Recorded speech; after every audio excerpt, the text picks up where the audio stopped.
The autumn sun hung low over the city, casting long shadows across the cobblestone streets of Willow Heights, a quiet yet bustling neighborhood nestled between urban sprawl and the calm of the river. The air carried the crispness of falling leaves, mingling with the aroma of coffee drifting from the corner cafe where Emma Ward sat, her laptop open and untouched in front of her. Emma was 34, a self-made woman who had clawed her way from humble beginnings to a successful career in real estate. She wore her ambition like armor, her tailored blazer and sleek ponytail a shield against the doubts she never voiced aloud. But beneath her polished exterior, Emma often felt a gnawing loneliness, one that crept in during the quiet moments when the deals were done and the world grew still. Today, her focus was fractured. She stirred her cappuccino absently, her thoughts lingering on the man who had entered her life a year ago like a quiet storm. Ethan Cole. Ethan had been an enigma from the start. She had met him at a networking event, drawn not to the crowd of boisterous entrepreneurs but to the man in the corner, dressed simply in a navy sweater and jeans, his humor and quiet intelligence standing out like a beacon. He wasn't like anyone she'd ever met, modest, unassuming, yet brimming with depth. Their connection had been instant and effortless. Over the months, she'd grown to admire his humility and the way he valued the little things. He drove a well-loved sedan, shopped with coupons, and proudly wore the simple bracelet she'd gifted him, a gesture she had thought insignificant at the time. They had fallen into a rhythm that felt unshakably real, a partnership built on mutual respect and shared laughter. But Ethan was also a mystery. His life was a patchwork of contradictions she couldn't quite reconcile. The apartment he called home was modest to a fault, yet his insights into finance and business were astonishing. He occasionally disappeared for days, returning with vague explanations about work trips. And though he often deferred to her success, he spoke about wealth and philanthropy with a depth of knowledge that didn't quite match his outward simplicity. Emma shook her head, pushing the thoughts aside. She trusted Ethan, or at least she wanted to. Whatever secrets he carried, she hoped he would share them when the time was right. Later that evening, Emma sat across from Ethan at their favorite diner, a cozy spot with checkered floors and handwritten menus. He was laughing at something she'd said, his blue eyes crinkling at the corners, and she found herself watching him with quiet affection. "You're staring," he teased, breaking her reverie. "Am I?" she said, smirking. "Maybe I'm just trying to figure you out." Ethan raised an eyebrow, his lips curving into a mischievous smile. "Good luck with that." "You're a puzzle," she said, leaning forward. "You act like the most ordinary guy, but sometimes it feels like there's so much more going on beneath the surface." His expression softened, and for a moment, something flickered in his eyes, something unspoken. "Maybe there is," he said quietly. Before she could press further, the waiter arrived with their check. Emma reached for it, but Ethan gently placed his hand over hers. "My turn," he said. She relented, watching as he pulled out a stack of neatly folded coupons, his eyes twinkling with pride. "See? Practicality at its finest." Emma laughed, shaking her head. "You're impossible." After dinner, they walked through the park, the city lights casting a golden glow on the autumn leaves scattered across the ground. The air was cool, and Emma pulled her coat tighter around her. Ethan walked beside her, his hands tucked into his pockets. "You know," he said after a long silence, "I don't think I've ever met anyone like you." She glanced at him, her heart skipping a beat. "What do you mean?" "You're real," he said simply. "Smart, driven, and grounded. You don't care about appearances or pretenses. It's rare." She smiled, warmth blooming in her chest. "I could say the same about you." He stopped walking and turned to face her, his expression earnest. "You're one of the few people who makes me feel like I don't have to be anything other than myself." The vulnerability in his voice caught her off guard, and she reached out to take his hand. "Ethan, you don't. Whatever it is you're holding back, you can tell me. I'm not going anywhere." For a moment, he looked as though he might say something, but then he smiled and squeezed her hand. "I know. Thank you."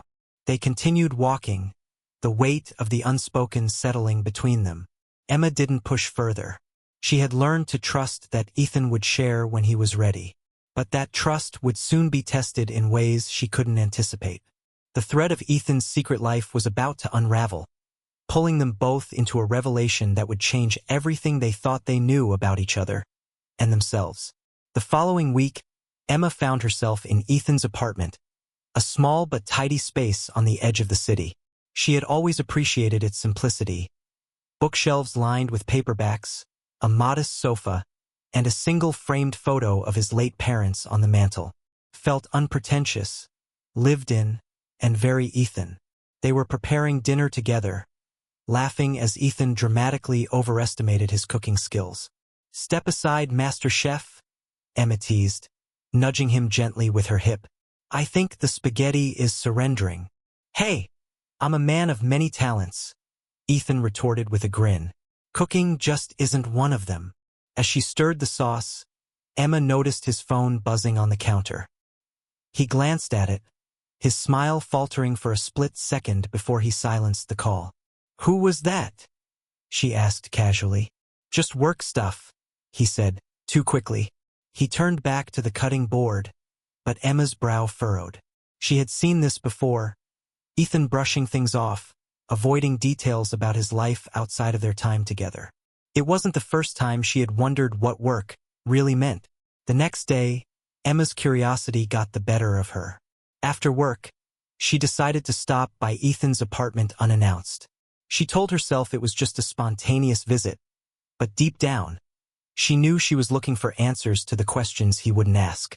When she arrived, the door was ajar, and she hesitated before knocking. "Ethan?" she called out tentatively. Hearing no response, she stepped inside. The living room was quiet, but something felt off. Her gaze swept the space until it landed on a laptop open on the coffee table. The screen displayed a financial dashboard, the kind of platform she had only seen in high-level investment presentations. The numbers were staggering: accounts holding millions, real estate portfolios spanning countries, and an account labeled yacht expenses with figures that made her stomach churn. Her heart raced as realization dawned. This can't be Ethan's. Can it? The sound of the door closing behind her startled her. She spun around to see Ethan standing there, his face pale. For the first time since she'd met him, he looked shaken. "Emma," he began, his voice tight. "What are you doing here?" "I came to surprise you," she said, her voice trembling. "But I'm the one who got surprised, apparently." He stepped forward, running a hand through his hair. "I can explain." "Please do," she said, folding her arms. "Because right now, I feel like I don't know you at all." Ethan sighed, sinking onto the couch. For a moment he was silent, gathering his thoughts. When he finally spoke, his voice was low, almost resigned. "I wasn't trying to deceive you," he said. "I just didn't know how to tell you." "Tell me what?" she pressed. "I have money, Emma," he admitted. "A lot of it. More than I ever wanted, honestly. I inherited a tech company my parents built from the ground up. When they passed away, it became mine. I didn't ask for it. I didn't want it. But it's my responsibility." She stared at him, her mind racing to connect the dots. "So you're what? A secret millionaire?" "More like a reluctant one," he said with a bitter laugh. "I don't live like it because I don't want it to define me. I shop at budget stores, I drive a regular car, and I live here because it feels real. For so long, all I've wanted is to find someone who sees me, not my bank account." Emma's chest tightened.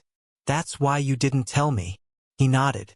"I was afraid you'd see me differently, that it would ruin what we have." Her emotions swirled. Anger, confusion, but also an aching sympathy. She had trusted Ethan implicitly, but now she felt like a stranger standing in front of him. "Do you know how humiliating this feels?" she said, her voice breaking. "To think I've been paying for dinners, giving you a $160 bracelet I thought was meaningful, while you've been sitting on a fortune?" "It was meaningful," Ethan said urgently. "That bracelet means more to me than anything money can buy, because it came from you." Emma shook her head, tears stinging her eyes. "I don't know if I can believe that right now." Ethan reached for her hand, but she stepped back. The distance between them felt insurmountable. "I need time," she said quietly. "I can't just process this." His face crumpled, but he nodded. "Take all the time you need. I'm not going anywhere." That night, Emma lay awake in her apartment, staring at the ceiling. Her mind replayed every moment with Ethan. The way he had celebrated her achievements, his quiet pride when she paid for their meals, his genuine joy at her small gifts. It all felt tainted now, overshadowed by the secret he had kept. And yet, the sincerity in his eyes when he had explained, it lingered in her mind. He wasn't arrogant or manipulative. If anything, he seemed burdened by his wealth, trapped by expectations he hadn't chosen. Was it possible to forgive him? To rebuild trust? The question weighed heavily on her heart, but she knew she couldn't answer it alone.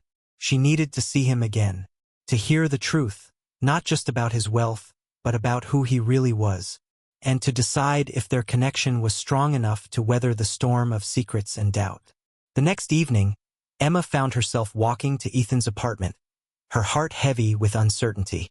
The autumn air was brisk, the city alive with the hum of activity, but she felt disconnected from it all. She wasn't sure what she was going to say, whether she was there for closure or a chance to rebuild. All she knew was that the questions swirling in her mind wouldn't let her rest until she faced him. When Ethan opened the door, he looked exhausted, his usual easy demeanor replaced by a vulnerability she hadn't seen before. He stepped aside silently, letting her in. The living room felt different now. The same bookshelves, the same modest furniture, but the weight of the truth made everything feel heavier. Emma turned to face him, her arms crossed defensively. "I've been thinking," she began, her voice steady despite the storm of emotions inside her. "I need to understand why you thought it was okay to hide this from me. Why you didn't trust me." Ethan exhaled deeply, running a hand through his hair. "It wasn't about not trusting you. It was about protecting something real. My whole life, I've had people who only wanted to get close to me because of the money. I've seen friends turn into strangers, relationships crumble the moment they saw the bank account. I didn't want that with you." He stepped closer, his eyes searching hers. "You're the first person who's ever made me feel like I could just be myself. Not Ethan Cole, the heir to a fortune. Just Ethan. I didn't want to lose that." Emma's defenses wavered, but the hurt was still fresh. "I get that, Ethan. I really do. But don't you see how it feels from my side? You kept a huge part of your life hidden from me. How can I trust that there aren't other things you're keeping from me?" He nodded, his gaze dropping to the floor. "I understand why you feel that way, and I hate that I made you question us. But I swear, there's nothing else. I've never been more honest with anyone in my life." Her heart ached at the rawness in his voice. She wanted to believe him, but trust, once fractured, wasn't so easily repaired. Ethan walked to the small bookshelf and pulled out a leather-bound journal. He handed it to her, his hands trembling slightly. "I want you to have this, to see everything." Emma hesitated before taking it. She flipped through the pages, her breath catching as she saw his handwriting. The entries spanned years, chronicling his thoughts, fears, and reflections. Her name appeared over and over, each mention filled with admiration and vulnerability. Emma's laugh makes everything feel lighter. "She doesn't realize how much I need that. I gave her a small bracelet today. She doesn't know it's worth more to me than anything I own. I need to tell her the truth, but I'm terrified of losing her." Tears blurred her vision as she closed the journal, her hands trembling. She looked up at Ethan, who was watching her with equal parts hope and fear. "You wrote all of this?" she asked softly. He nodded. "Every word. Because you're the most important thing in my life, Emma. And I'll spend the rest of my life proving that if you'll let me." Her walls crumbled. She stepped forward, her arms wrapping around him tightly. He froze for a moment, then held her as if she might disappear. "I hate that you didn't tell me sooner," she murmured into his chest. "But I believe you, and I believe in us." Ethan pulled back just enough to look into her eyes. "I promise, no more secrets. From now on, you'll know everything." The following weeks were a test of their commitment to each other. Ethan began to let Emma into the parts of his life he had kept hidden, the meetings with financial advisors, the real estate deals, the quiet trips to deliver anonymous donations to charities. She saw the weight he carried, the responsibility of managing a fortune he had never asked for. And she understood him in a way she hadn't before. But their life wasn't defined by the wealth. It was the quiet moments that mattered. Cooking dinner together, walking hand in hand through the park, laughing over bad movies on the couch. The money didn't change who they were to each other. It simply became another part of their story. One evening, as they sat on a bench overlooking the river, Ethan took her hand. "You know what I love most about you?" Emma smiled. "What?" "You make me feel like I'm enough, just as I am. No pretense, no expectations, just me." She squeezed his hand, her heart full. "You are enough, Ethan. Always." As the sun dipped below the horizon, painting the sky in hues of gold and violet, they sat together, the weight of secrets and doubts replaced by a quiet, unshakable trust. They weren't perfect, and their journey wasn't without its challenges. But they had chosen each other, and that choice, made honestly and openly, was what mattered most. Sometimes redemption wasn't about starting over, it was about moving forward together.